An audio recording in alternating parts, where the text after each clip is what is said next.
सही खबरें जानने का आपको है ख्याल? हम बताएं आपको पल पल का हाल। हम बताएं आपको हर एक बात। जानने के लिए देखिए ओसीएन खबरनामा। ये सिर्फ 5 उंगली का खेल है। आप सुनते होंगे CAA, NRC, NPR और सोचते होंगे ये खेल क्या है, इतने सब शब्द हैं, समझ नहीं आता। वैसे बड़ा साधारण सा खेल है। मैं आपको समझा देता हूं। ये सिर्फ 5 उंगली का खेल है। 5 उंगली की यात्रा समझ लीजिए, ध्यान से समझिएगा और फिर समझाइएगा भी दूसरों को। ये यात्रा शुरू होगी सबसे छोटी उंगली से। बड़ा साधारण सा काम होगा। अप्रैल के महीने में आपके घर कोई आएगा, सरकारी कर्मचारी, हो सकता है स्कूल के टीचर कोई आए, कहेंगे हमें आपके घर सिर्फ गिनती करनी है कितने लोग रहते हैं। बस नाम पूछेंगे, कब पैदा हुए ये पूछेंगे, ये भी पूछेंगे कि आपके माता पिता, चाहे हैं या नहीं है अभी, वो कहां पैदा हुए थे, कब पैदा हुए थे। आधार कार्ड का नंबर मांगेंगे, ड्राइविंग लाइसेंस मांगेंगे, कोई प्रमाण नहीं मांगेंगे। उस वक्त आपको लगेगा छोटा सा मामला है। ये छोटी उंगली का पहला कदम ये है NPR वाली छोटी सी उंगली। फिर दूसरी उंगली ये D वाली उंगली है। D क्यों? क्योंकि आपके घर से जब एक बार ले जाएंगे लिख के, उसके बाद तहसीलदार के दफ्तर में, किसी सरकारी दफ्तर के अंदर कुछ टाइम बाद, हो सकता है कुछ महीने बाद, चुपचाप से उस लिस्ट का मूल्यांकन किया जाएगा और कोई सरकारी कर्मचारी उस लिस्ट में कुछ नामों के आगे D लिख देगा। D का मतलब डाउटफुल। डाउटफुल का मतलब संदेहास्पद, जिस पर शक है। किस बात का शक है? कि ये भारत के नागरिक दरअसल हैं नहीं। भाई कैसे फैसला होगा? कानून में कहीं नहीं लिखा कैसे फैसला होगा। हो सकता है आप अपने माता पिता की आयु नहीं बता पाए हो, कहां पैदा हुए हैं नहीं बता पाए हो सकता है आधार कार्ड आपके नाम से इशू हो लेकिन आपके पास नंबर ना हो, कुछ भी हो सकता है। किसी भी आधार पे D लगा दिया जाएगा, आपको पता भी नहीं लगेगा, कोई आपसे पूछने भी नहीं आएगा और मामला तीसरी उंगली पर पहुंच जाएगा। ये तीसरी और बड़ी उंगली है, ये है NRC वाली उंगली। जिन लोगों के नाम के आगे D लगा होगा, समझ लीजिए आपके मोहल्ले में 500 लोग हैं, 1000 लोग हैं, उनमें से 50 के नाम के आगे D लग गया। उन 50 लोगों को चिट्ठी आएगी, पूरे परिवार में नहीं। हो सकता है परिवार में बहू को चिट्ठी आए, बेटे को ना आए, बाप के नाम चिट्ठी आए, पोते के नाम चिट्ठी ना आए। कुछ लोगों के नाम चिट्ठी आएगी और उन्हें कहा जाएगा, नोटिस दिया जाएगा, अब आप साबित कीजिए कि आप भारत के नागरिक हैं। कैसे साबित करेंगे? सरकार ने आज तक नहीं बताया। हमारे पास सिर्फ एक असम का उदाहरण है जहां पहले हुआ है NRC, और वहां क्या हुआ था? ना आधार कार्ड माना गया, ना राशन कार्ड माना गया, ना वोटर लिस्ट में नाम माना गया। कहा नहीं, ये सब नहीं चलेगा, आप प्रमाण लेके आइए कि आप कहां पैदा हुए थे।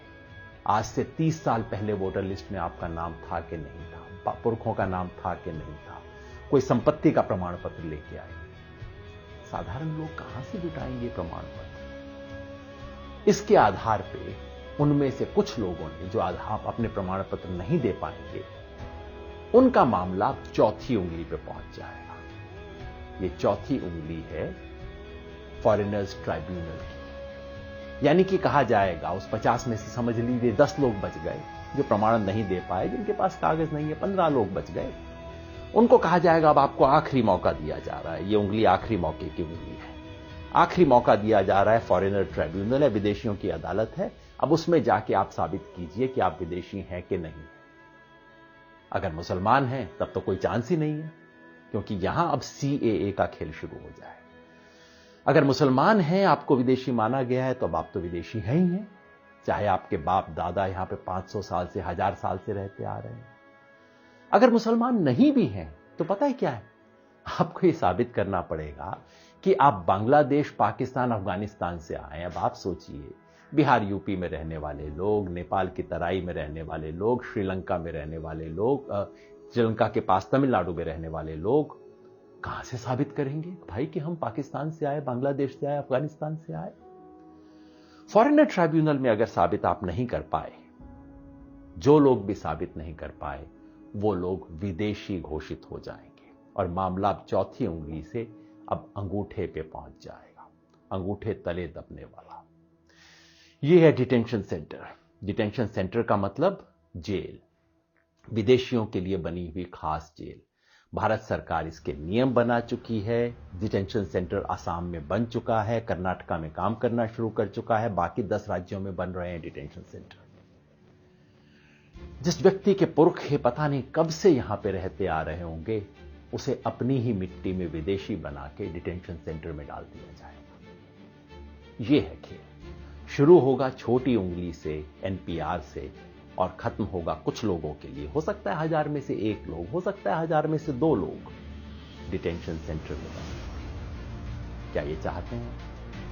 अगर नहीं चाहते तो इसे रोकने का एक ही तरीका है। ये 5 उंगली का खेल कैसे रुकेगा? जैसे ही पहली उंगली मोड़ने की कोशिश हो, आप 5 उंगलियां कर लीजिए बंद, मुट्ठी लीजिए कस और उठा दीजिए अपना हाथ। विरोध करना होगा, यानी कि जब पहली उंगली उठे एनपीआर वाली, एनपीआर का बायकॉट करना होगा। पूरे देश में जो नागरिकता संशोधन के बारे में आंदोलन चल रहे हैं, उन सब ने मिलकर कॉल दिया है। हम भारत के लोग, we the people of India, जो देश के 120 से ज्यादा संगठनों ने इकट्ठा होकर बनाया है, सब ने कहा है कि एनपीआर का बायकॉट करें।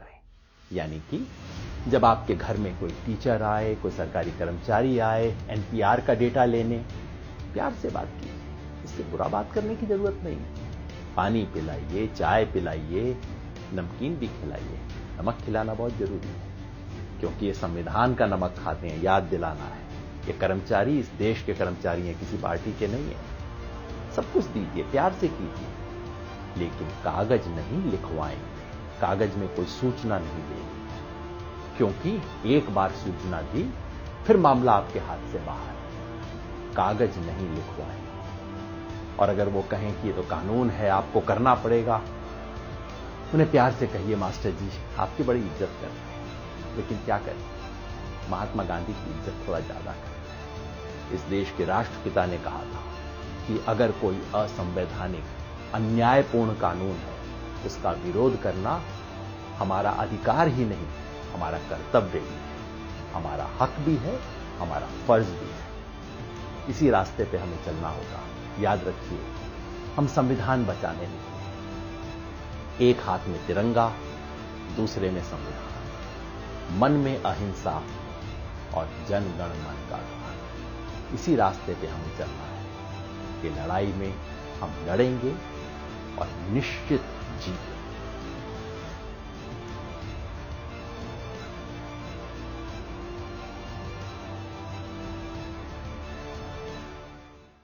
सही खबरें जानने का आपको है ख्याल?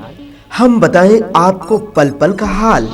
सियासी हंगामे हो या मजहबी मामलात, कायदीन की नुमाइंदगी हो या हुकूमत के इक़दामात, अवामी मसाइल हो या समाजी मामलात, संगीन जराइम हो या भयानक हादसात, क्या कुछ है सूरत हाल, कैसे हैं हालात, हम बताएं आपको हर एक बात। जानने के लिए देखिए OCN खबरनामा।